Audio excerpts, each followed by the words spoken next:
Hey, hey, hey. Hey, hey, hey.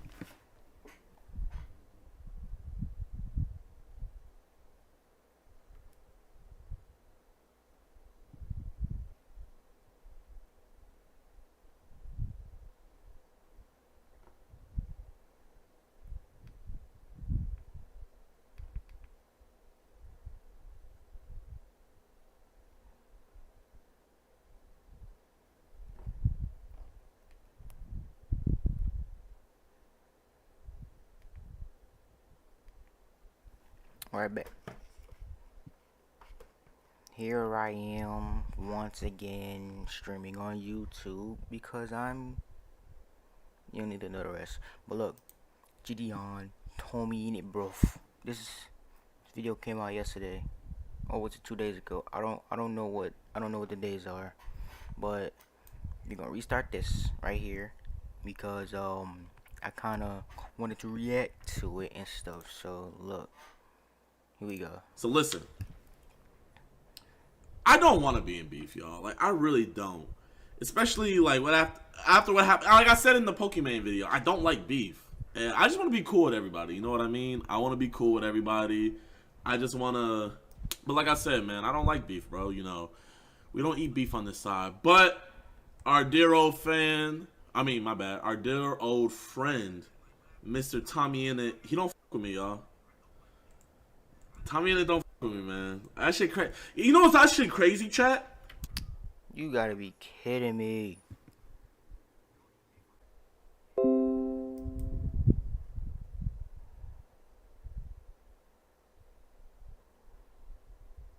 What does that mean?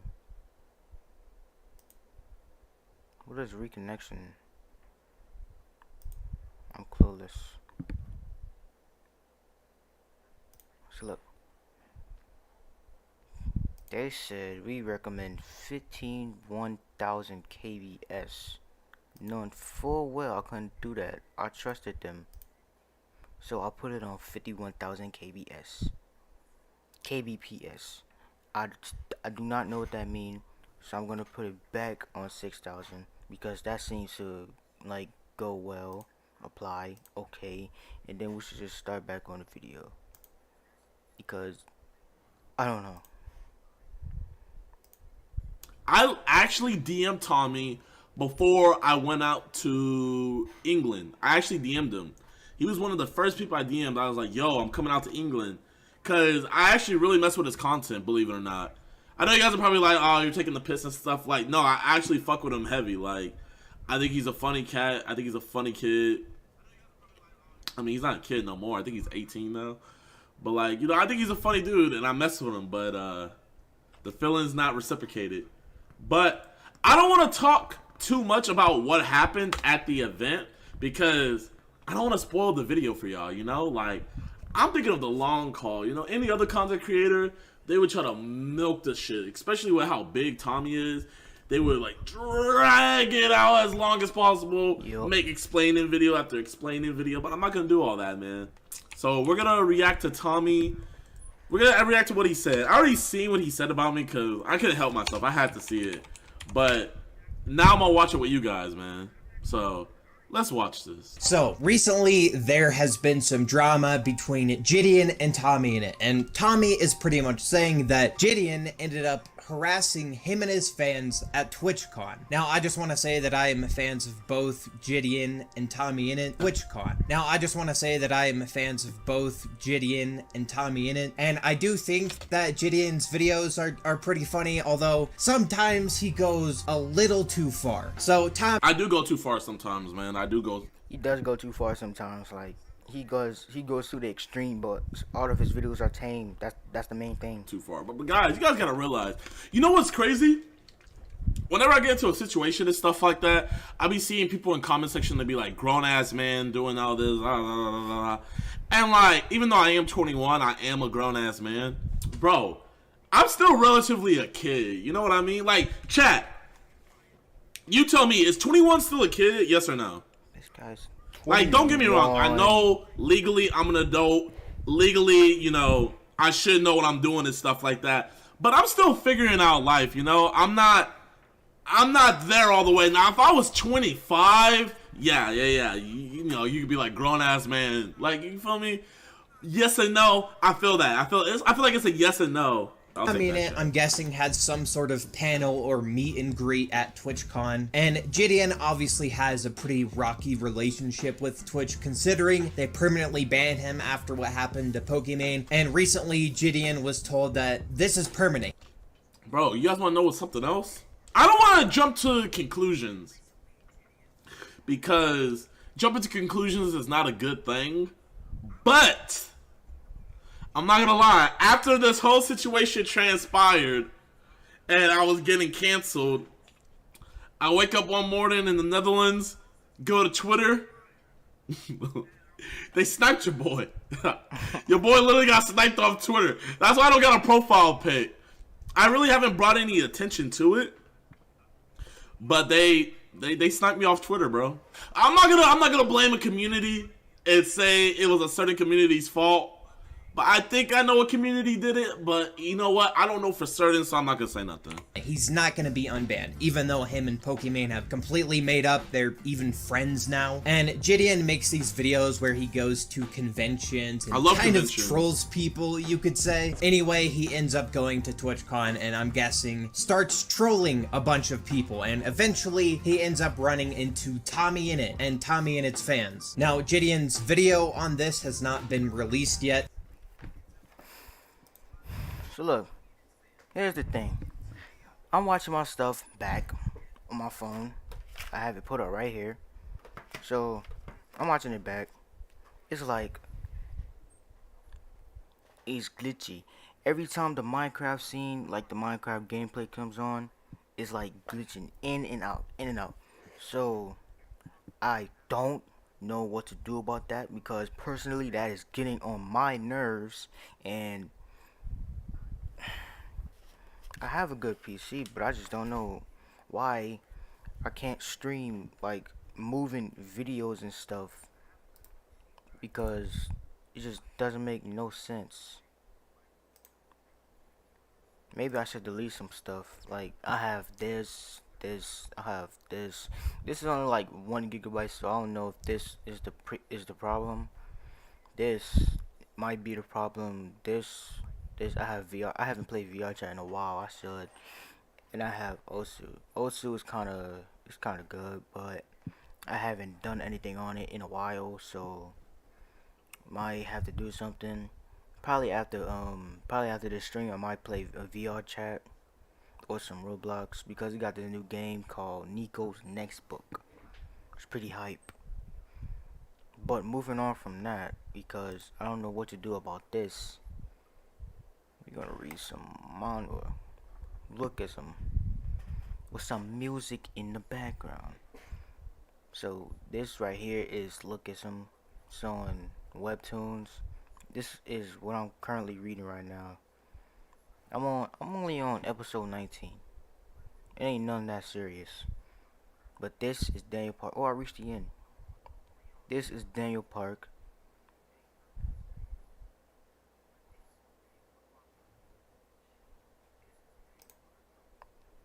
I like reading manhwa in my spare time, just like this, but that's not the main reason. So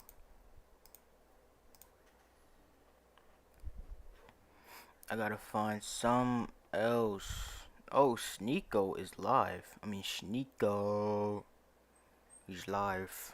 Sneeko is live. Andrew Tate, the real story behind his millions. Okay.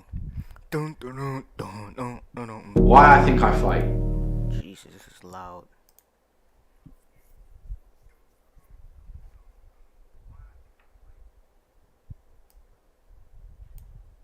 Do I enjoy it? No. Do I enjoy training? No. Do I enjoy cutting weight? No. Am I nervous? Yes. Do I think to myself, what am I doing? Yes. Completely. Unfortunately, it's one of those things you're either born with or you're not. And the only way I can explain it, to try and make it make any sense, is that if I'm not doing something which is either extremely difficult or extremely stressful, I'm in a perpetual state of crippling boredom. followers. Now you see me, I'm 14. Yes, I'm 14. I do push-ups. I've been doing push-ups for about a month now, and them push-ups have been getting harder and harder because I've been doing 30 at a time. It's 30 every single day. I've been tasked to do 30 push-ups every single day, and I find that difficult because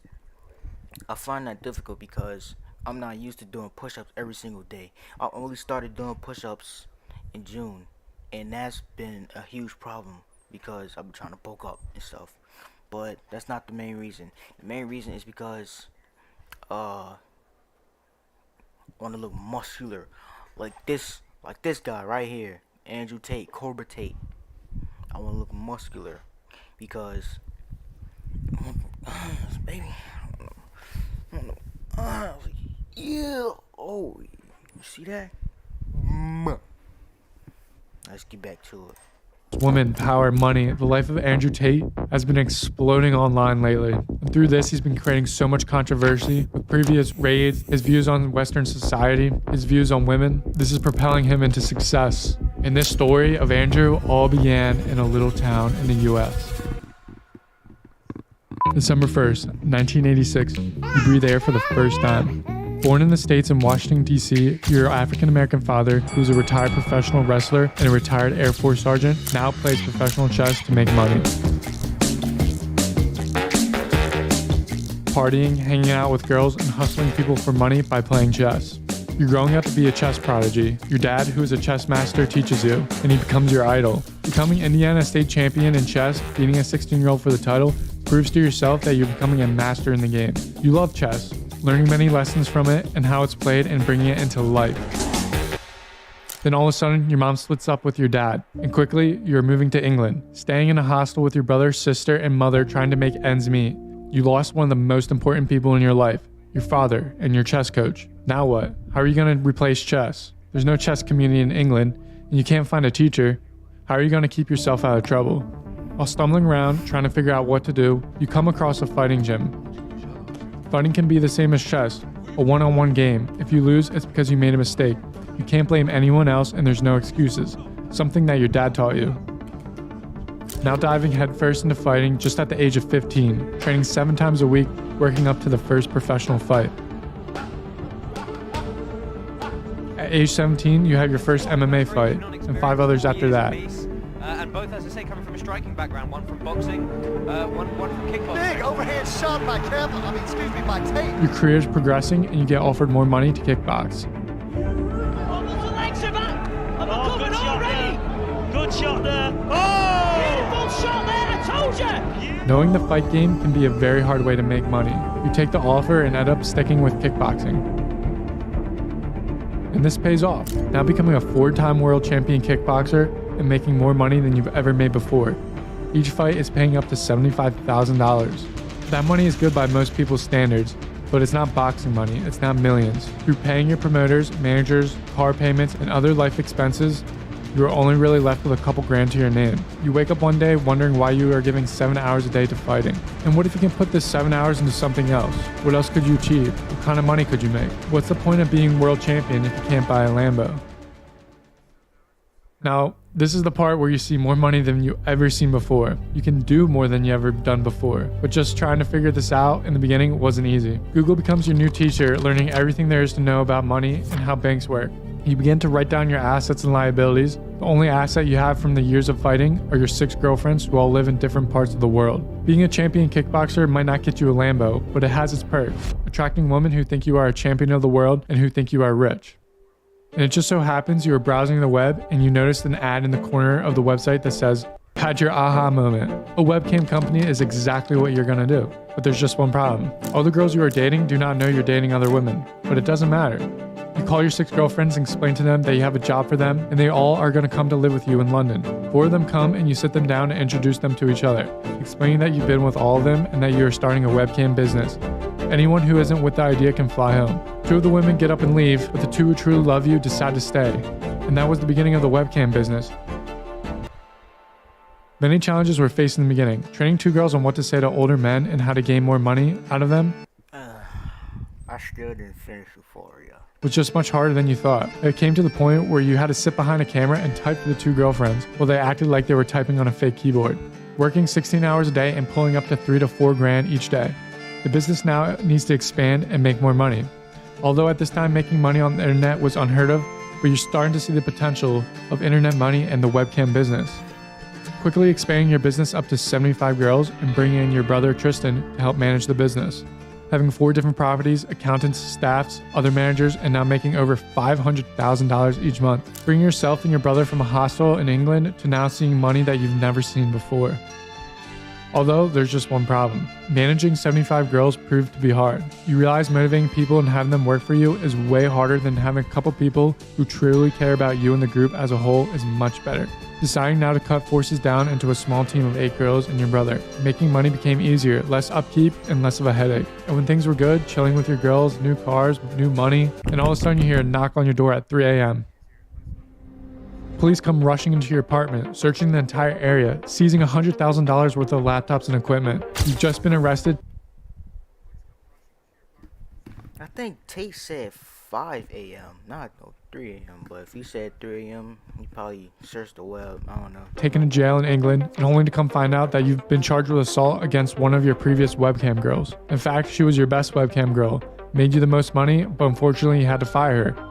She got too drunk one night, threw up all over the carpet. The next morning you told her to clean it up. She wouldn't clean it up, and she knew that she was irreplaceable and couldn't get fired. She made the most money. All the more reason to fire her though. Couldn't let someone set a bad example for everyone else, so you fired her. She wouldn't leave and started to fight. All you did was just pick her up and move her out of the house. And now 3 months later, you're sitting in jail and fighting a case that never happened. It finally took you 2 years to beat the case. With all that happened, you decided to get out of England due to the hell of their legal system, packing up all bags and moving to Romania. Life in Romania was not poisoned by Western society. Most people there still had traditional values, and there was no such thing as radical feminism. There also wasn't any unorganized crime. All the crime that happened was organized, through mob bosses. If you stayed in your lane and knew the right people, you were safe.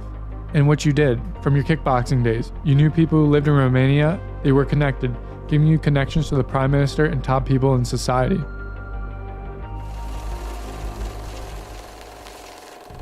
While commentating over RSF, which is Romania UFC, and you own 10% of it, you noticed that one of the event sponsors was a casino brand. This casino brand was owned by 3 brothers that have 400 locations throughout Europe. It was speculated that they were turning over $18 million a day. You decided to confront them and say that you want to get involved in the casino business. That's tough. They quickly say to you, why do we need you? tough We already make plenty of money and you provide no value at the moment. To which you agree with their points and you realize you need to find a reason for them to work with you. A few years pass and you finally come up with a plan. You present it to them. You now want to open a location right next to their biggest competitor, while completely paying for the location and giving them a percentage of turnover. This intrigues them. You're now going to war with their competitors at no extra cost for them. This is a deal they cannot refuse. 2 doors down from now, your new casino, you notice a Starbucks with many people waiting in line. This strikes an idea. Quickly putting up a huge sign that says free coffee and hiring an attractive waitress to give out the coffee. All the guys who used to wait in your Starbucks line every day now come to your casino to get a free coffee from an attractive waitress and then spend their extra money in the casino. Bingo. You've just found a way to destroy your competitor and prove to the 3 brothers that you are the real deal. Now you open up 15 locations, buying a $2 million Bugatti Chiron. Life is better than it's have ever been before. And then all of a sudden, out of nowhere, the pandemic comes. People are thrown into chaos. The world is shutting down, along with Romania. You wanted to keep Romania open and even made a deal with the Prime Minister to keep the back doors of the casino open. That did not last long, as the government was receiving billions in funds for shutting down, basically a bribe to comply with the European Union. And quickly your casino business shuts down. And as that's happening, your rise to fame on social media is just about to blow up. I hope I blow up. Throughout your life, you have views distilled into you by your father on how the world works, how women work, how Western society is terrible for men. You become more and more public with these ideas, appearing on podcasts like Fresh and Fit, and even famous comedians like Tom Segura. Your ideas and views give you a cult-like following with many people who love you, and just as equally, if not more, people who absolutely hate you and despise you. Everything you post does well, and with TikTok clips, your videos are now getting millions of views. You understand the more controversial things you say, the more viewers you get on your videos. And that's when you have the genius marketing idea to blow your brand and your success to a whole new level once again. using your new course, Hustlers University. Anybody who signs up for the course now has the ability to become an affiliate marketer. How do you then tell them to market? Create an account on TikTok and post clips of me on there and have a link in your bio. This leads to a storm of people on TikTok creating and thousands of videos are posted, many getting millions of views, bringing your fame to a new level. With over 1 million followers on IG, living life, going on jets, having lots of beautiful women around you, you now finally are the big G you were meant to be when you just started out in the US, learning everything about life from your father.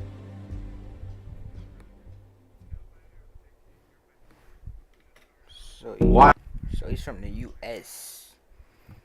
I forgot what city they said. I think they said Michigan. But that was the real story behind his millions. Andrew Tate.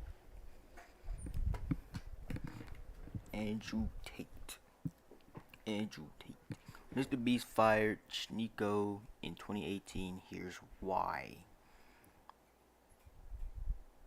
He fired Sneeko? What? That's terrible. Is this anime news? Will the Boruto time skip happen after the Code arc? I want to see. So after Boruto Chapter 71 released, Boruto Chapter 71 came out over 2 months ago, and it's been about 3 years. Ever since the last chapter is what it feels like. That's harsh. we saw Code get obliterated by Damon after getting his limiters removed. It was pretty one-sided from the get-go, with Code getting embarrassed once again. Now that Ada, Damon, and Amato have seemingly joined forces and are heading to join the Hidden Leaf Village, the question is, what's next for Code? After getting humiliated for what it seems like the 10th time already in this arc, Code has retreated, taking Bug away with him. And despite getting his limiters removed and getting a tremendous increase in power, it resulted in Code accomplishing absolutely nothing in the end. Code did retreat after the beatdown against Damon, where he did take Bug with him, where it does look like they are in the Land of Wind near the Sand Village. However, Code's options are very limited right now. He could A, invade the Hidden Leaf Village once again, which would be straight suicide since Ada and Damon would be there and would easily kill him, or B, form a new plan on how he's going to get revenge on Ishiki's killers and becoming an Otsutsuki. Despite Code getting his ass beat even with his limiters removed, it's pretty clear that he is stronger than everyone in the Leaf Village, excluding Ada and Damon, of course. I doubt a Karma Boruto, a Borushiki, or a Kawashiki could even keep up with a limitless Code, since he's above Jigen in terms of power. But now that the cyborg siblings are gonna be getting walking cats and dogs for missions next Boruto chapter, he wouldn't have a chance against those two, and it would be pointless on what Code wants to accomplish. The best option for Code right now is to find a hiding spot, preferably another Kara hideout. I think the biggest X factor for Code here is the fact that he has Bug with him. And yes, I know from a narrative standpoint, Bug is completely fodder and was shitting his pants when talking to a— You see me, all these other people, all these other haters, they dropped Boruto because of the filler. I watched the filler in like the next month. Wait, what's today? The week after this week is when a new arc, not a manga arc, a new anime only arc. That's when it will start. I'm excited for that, but it's also filler because it's not in the manga. People will not watch that, but I beg to differ, because Himawari and Kawaki will get new outfits, and Kawaki will be going back to the ninja. School. And look at me up here talking about anime now.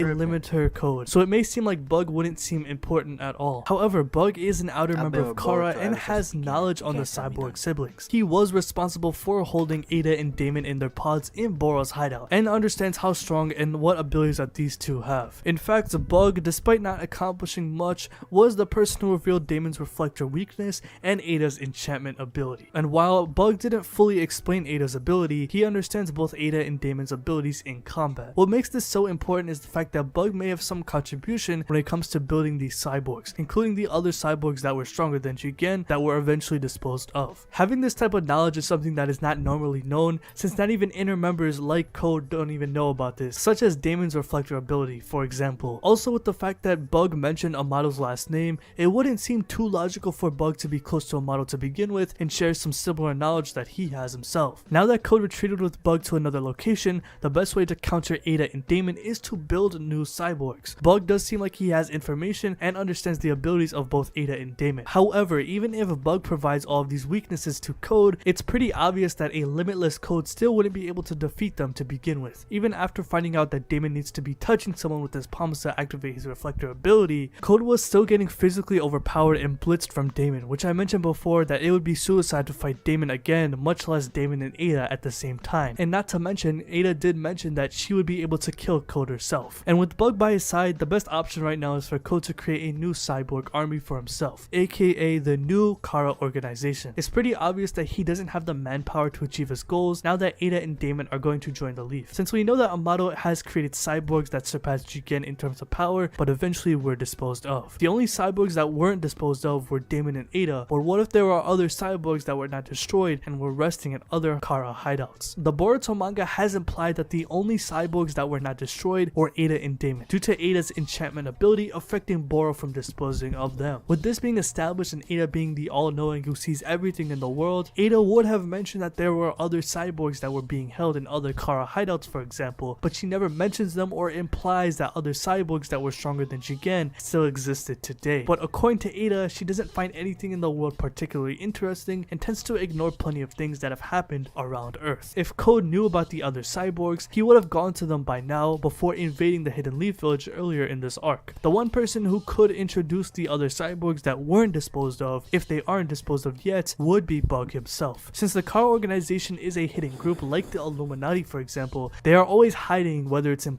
The niggas in the manga and the Boruto manga got better drip than the niggas in the anime. I don't know why they do that. Just keep the design the same. Why you gotta change the design? It's like you got a whole better design in the manga. They should just kept it in the anime. It made the characters look 10 times better.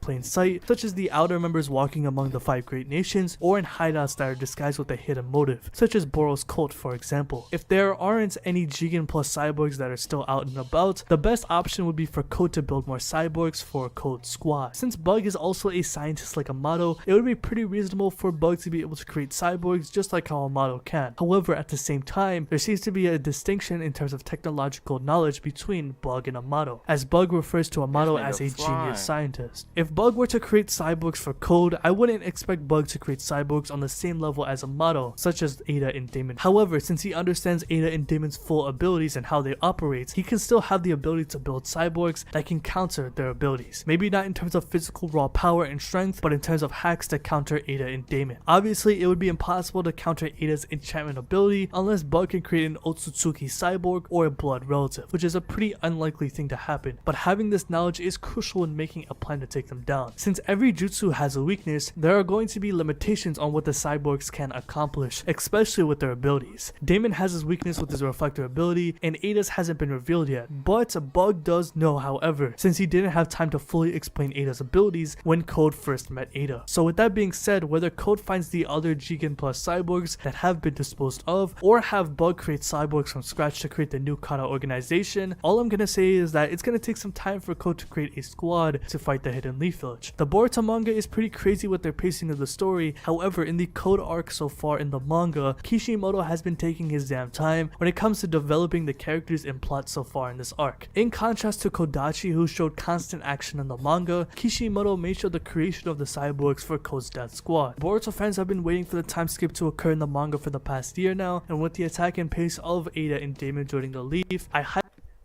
No, it hasn't been a whole year. No.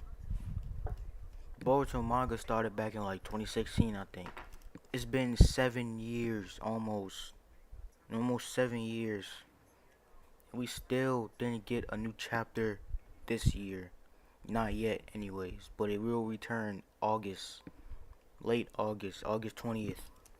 That's late. We still not even on the time skip yet. It's been 7 years. It's a shame. Highly doubt that Code is going to attack the Hidden Leaf Village once again in the next couple of chapters in the Boruto manga. In fact, a big change of pace could be coming soon, as it seems like Code is going to take his time when exacting revenge and achieving his goals. So far throughout the Code arc, Code has been attacking the Leaf Village without much thought. He was putting himself in. I'm bored. Basically, he's just analyzing the facts, that I already know because it's there. So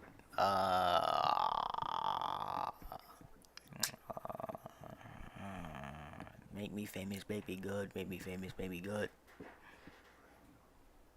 Make me famous, make me good, make me famous like you should. Make me famous, make me good, make me famous like you should. Make me famous, make me good, make me famous like you should. Make me famous, make me good, make me famous like you should. Repeat that. Make me famous, make me good, make me famous like you should.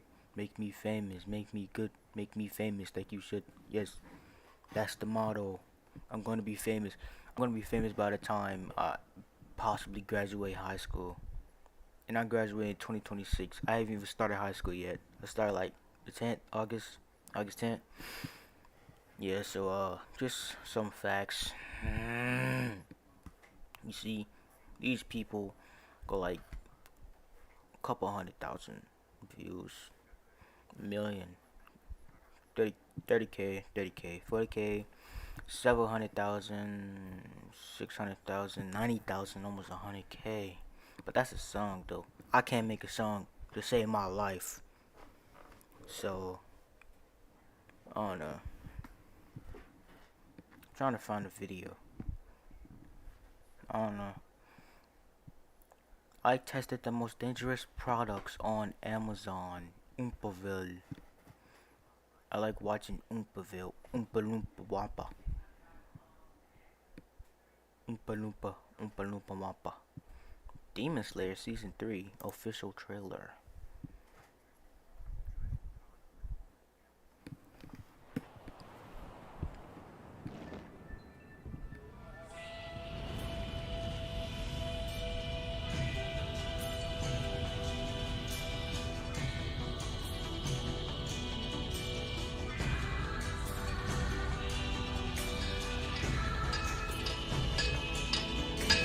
The Swordsmith Village. Demon Slayer. The Swordsmith Village arc.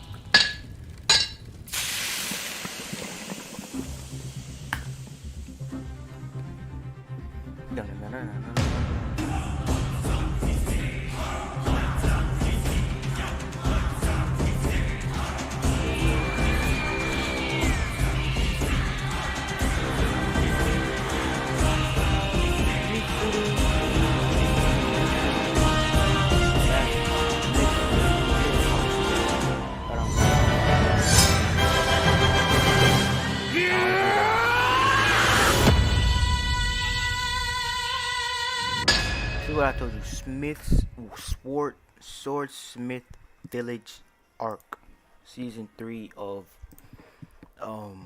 season 3, just season 3. That's what I'm calling it. Just season 3 of Demon Slayer. Yeah, it was a hard time, you know. I won't sue One Piece. I like watching Moist Critical.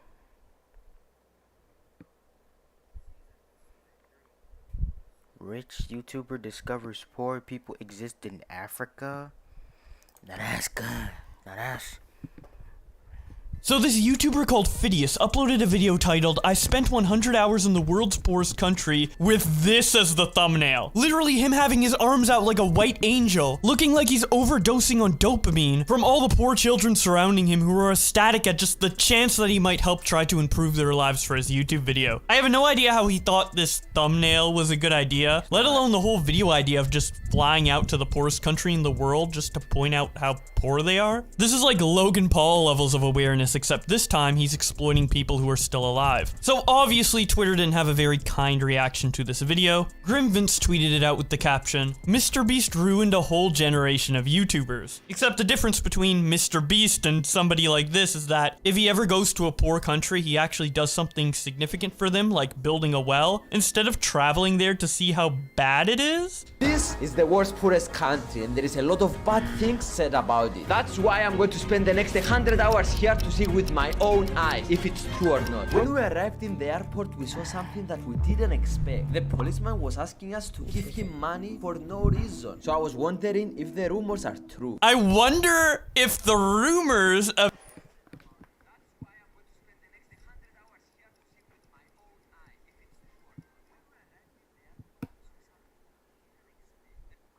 why you doing me like this?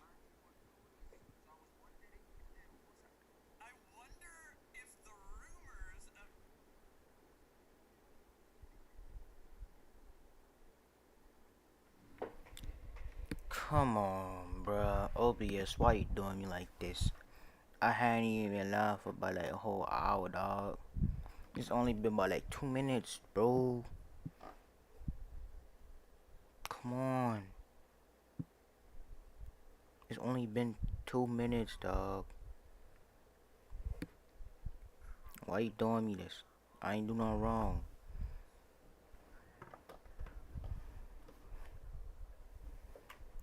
Type in chat if y'all can hear me. Type in chat if y'all can hear me. I gotta fix my stream. It's only 1 minute in. I didn't even do nothing yet. I didn't even get to see what, like the beginning of the video is already bad. Y'all could tell by that. But I didn't even get to see it. Man, that's just tragic, dog. Tragic. Make sure y'all like, subscribe. Probably might not stream again. Just gonna upload videos. And, you know, do this. Upload this on TikTok. But only like clips of it. Do YouTube shorts and all that. Cause that's how I gain like 3 subscribers. Oh, and watch out for another video coming soon. Well, I'm gonna be like, congrats. So, make sure y'all stay tuned. Let's try this video again. About people in the poorest country being desperate for money is true. Well, this isn't something that can be answered with common sense. Let me fly over there to shit talk the police officer for asking for money. Oh yeah, and editor, be sure to add some dramatic music, zoom ins, and a cash register sound effect so we can let everyone know how greedy this guy is for trying to exploit money out of me. Here's your 50 cents. Thank you. When we left the barber shop, I saw something that I wasn't expecting. This is a house of a person here. Look at this. People actually live here. Oh my word, this is an actual house. Look at all the kids outside waiting. Hello! All the kids of the neighborhood came and surrounded me, but I didn't know why. It is just because you're such a cool guy, man. No other reason why the kids of the poorest country in the world would start adoring a foreigner out of nowhere. You just have good vibes, dude. I wanted to see the poorest people in the poorest country. He's so poor. Oh man, this is a great... He's only a baby. Why is hairline that pushed back? It's like, I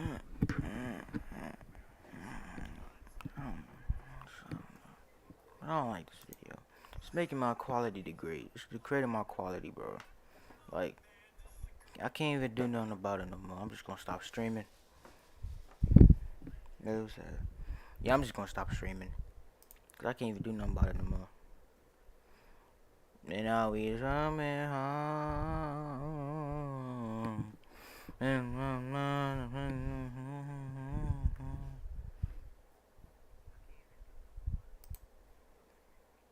Peace.